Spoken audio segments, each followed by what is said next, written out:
At the beginning of the 19th century, during the period of the French Empire, high-class women wore dazzlingly magnificent ornaments on their heads. Fashion is often linked to history. During this period of immense upheaval, it was more closely than ever coupled with political events. After the collapse of the monarchy, the high and voluminous hairstyle of Marie Antoinette disappeared. Conspicuous combs with asymmetric shapes, made of openwork metal, vanished as well. These vestiges of a bygone era were quickly replaced by more sober styles and shapes. Wigs were definitely out of fashion.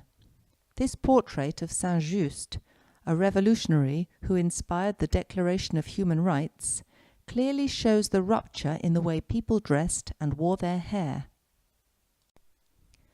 Bonaparte, the first consul, had shoulder-length hair as well.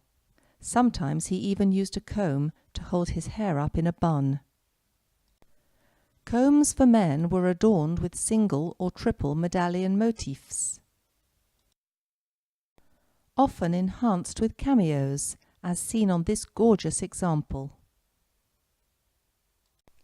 From 1795 onwards, after the dreadful years of the Reign of Terror, many women of noble descent had their hair cut off as a reminder of those condemned to death by execution. The hairstyles of the time had evocative names such as the Sacrificed One, the Victim, or Emperor Titus. However, the neoclassical tendency of the time swept away short hairstyles for women in favour of those from the times of antiquity. Since the Directory era, from 1795 to 1799, women had favoured the Greek silhouette, a high-waisted style with a low square neckline and a long diaphanous gown. Hair combs were still modest in size, and the medallion motif still in vogue. Napoleon quickly understood the advantage he could get from this taste for antiquity. It could give a much-needed boost to the trade in luxury goods, almost obliterated as a result of the Revolution. He consolidated his links with antiquity by proclaiming himself Emperor of France in 1804. He conferred the role of liaising between the old and new regimes to his wife, the Empress Josephine.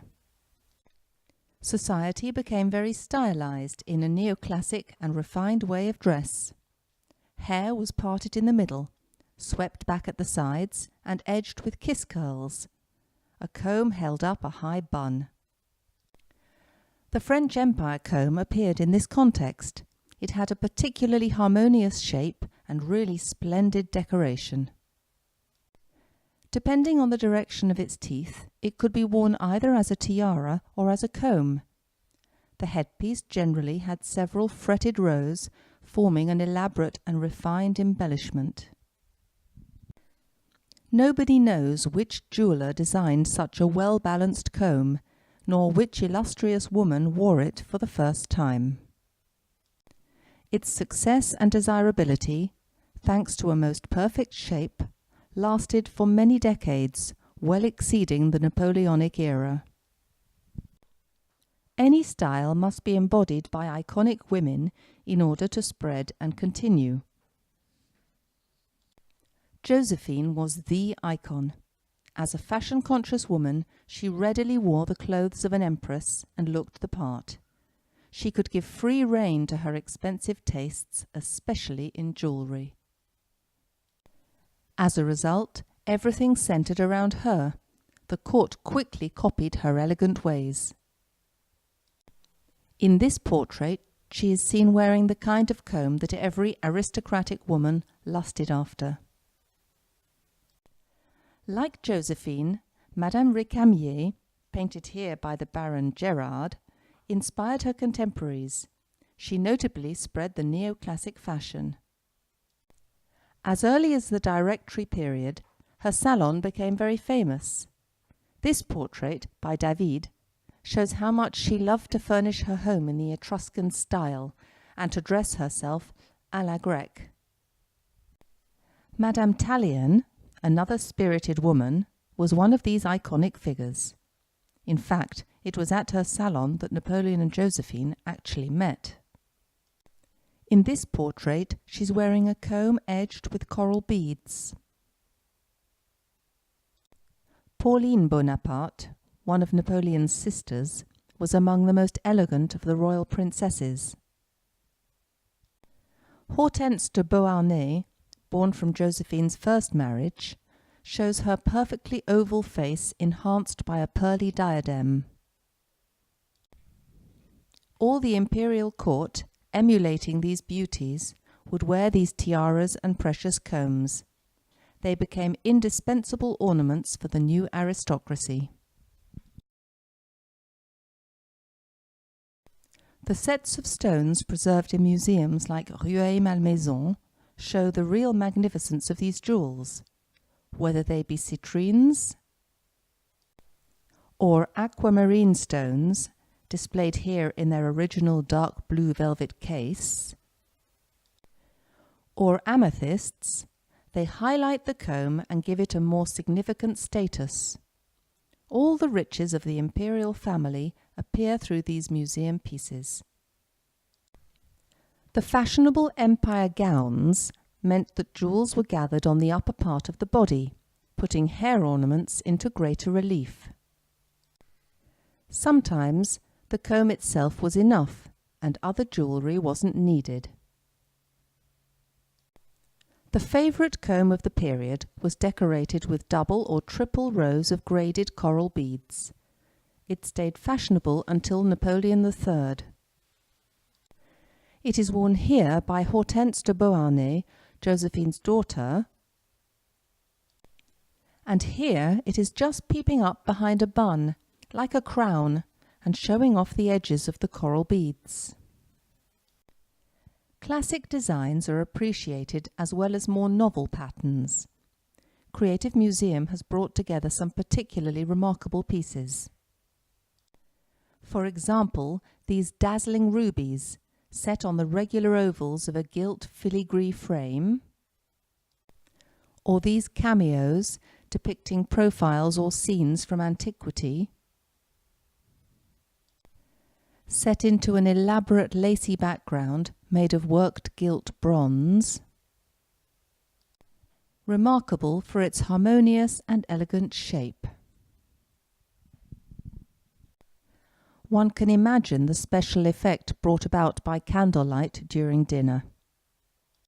During parties or at the opera, women used to wear hair combs set with gemstones, semi-precious stones, or rock crystal imitations, depending on their financial means.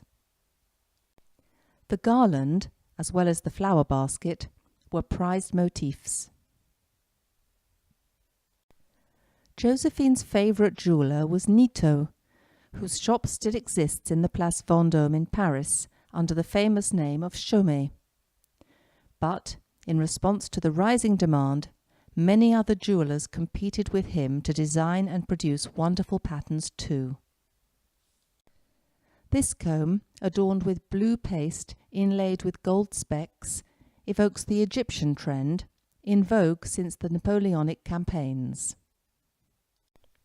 The laurel crown motif was an emblem of the emperor himself.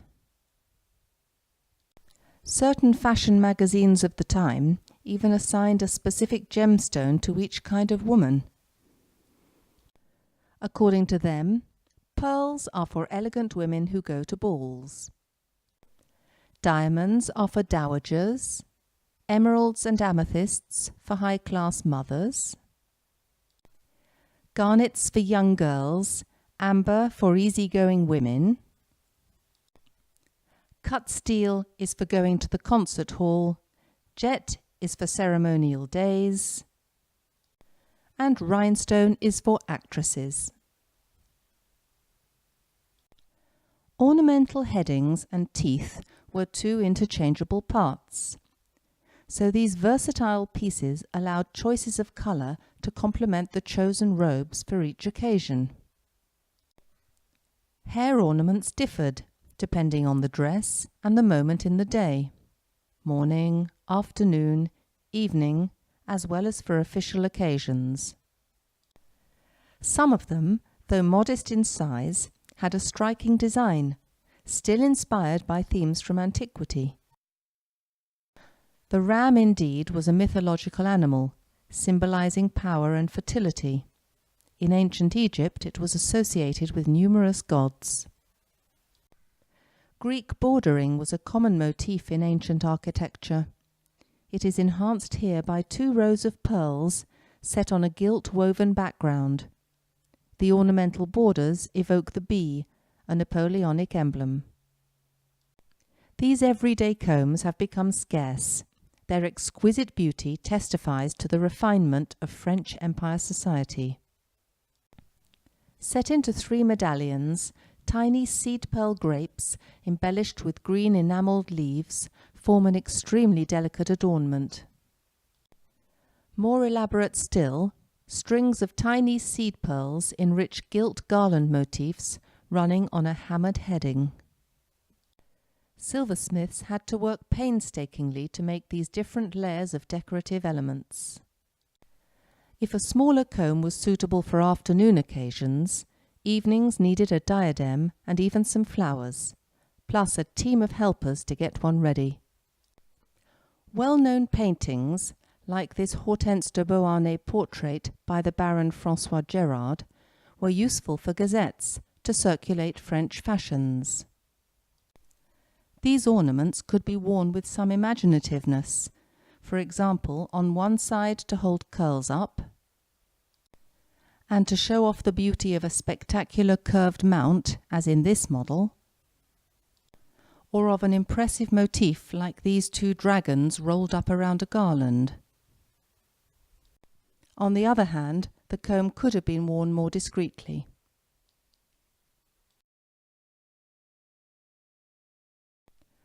Polished cut steel featured a lot, since it was a good alternative to more expensive metals. The use of this metal, regarded as fine and elegant, spread during the Empire period, and it became even more valuable than gold. Cut in facets like a precious stone, it was valued for its shine, which was softer and silkier than that of diamonds. Josephine adored these cut steel ornaments. So did all the women of the court, and they owned many more than one model each. Berlin iron was another widespread material, as seen here. This fashion spread around Europe after Napoleon invaded Prussia in 1806. At that time, Prussian women took part in the war effort, giving up their precious jewels for the nation's cause in exchange for their equivalent in iron. Combs made of Berlin iron are quite difficult to find now. Except for some private collections, they are mostly preserved in museums. The Creative Museum comb displayed here has lost its original teeth. Some cameos have been removed, probably to be set on some other more contemporary or remodeled jewellery.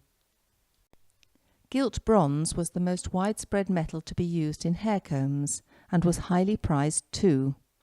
Gilt silver, or vermeil, as well as pompon, a brass alloy that looks remarkably like silver or gold, was also highly sought after.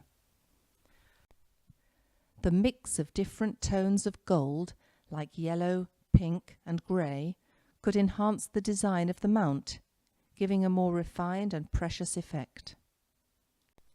These headdresses, constellated with tiny beads of blown glass, were made to flatter the most fashion-conscious women.